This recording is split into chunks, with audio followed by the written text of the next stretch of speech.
Good morning everyone. Welcome to the world of science. I am Aishwarya. Hope you all are fine. Today we are going to discuss about the next topic, adrenal gland. Adrenal glands are endocrine glands that produce wide range of hormone. They are pair of yellowish flat pyramid-like gland which lie over the upper end of kidney.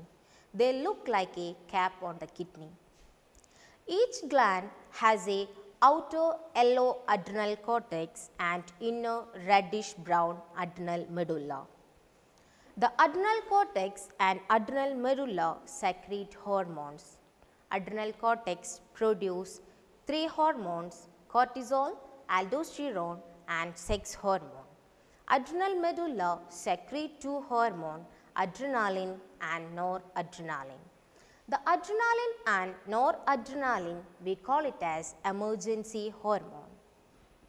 First of all, inner medulla produce adrenaline, otherwise call it as epinephrine. It acts along with the sympathetic nerve system during emergency. Thus, we can resist or withdraw ourselves from such situation. So, the epinephrine will act along during the emergency situation.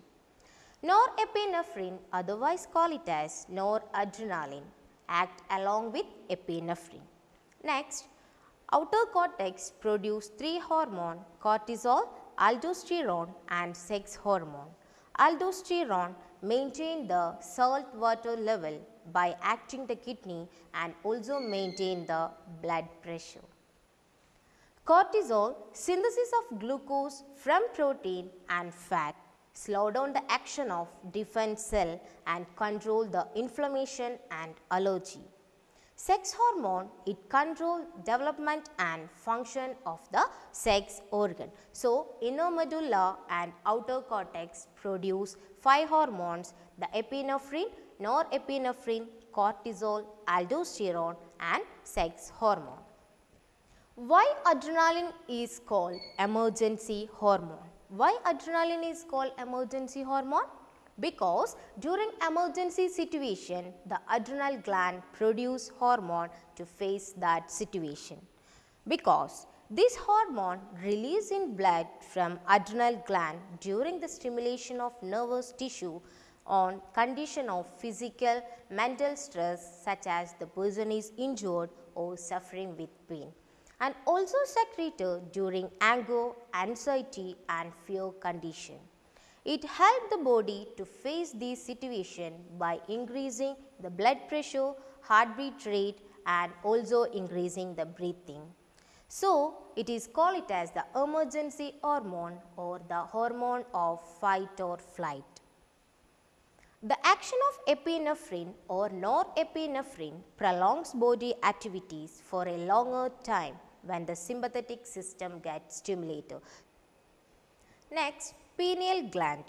It is a pine cone shaped structure located at the center of the brain. It secretes hormone melatonin. It helps us to maintain the rhythm of our daily activities such as sleeping, waking up, etc. This gland also known as the biological clock. The pineal gland that located at the center of the brain and it secretes a hormone called melatonin. This hormone will regulate our daily life activities. It secretes melatonin throughout the 24-hour cycle, but the secretion is not almost similar in all the cycle. The secretion being highest in the middle of the night and low during the day. How does the presence of melatonin influence sleep and waking up? How does the presence of melatonin influence sleep and waking up? The level of melatonin is increasing at night, so we fall sleepy and the production will be low on during day. That's why we wake up. When the level of melatonin low during the day, the production decreases, we wake up, and at the night the level of melatonin increases and we fall sleepy. Okay. Let me conclude. Today we discussed about the adrenal gland and pineal gland. Adrenal gland produce epinephrine and norepinephrine. It is the emergency hormone, and the pineal gland that located at the center of the brain produce the melatonin. It regulates our daily life activities. So, we call it as the biological clock. Hope you all understood the class. Thank you.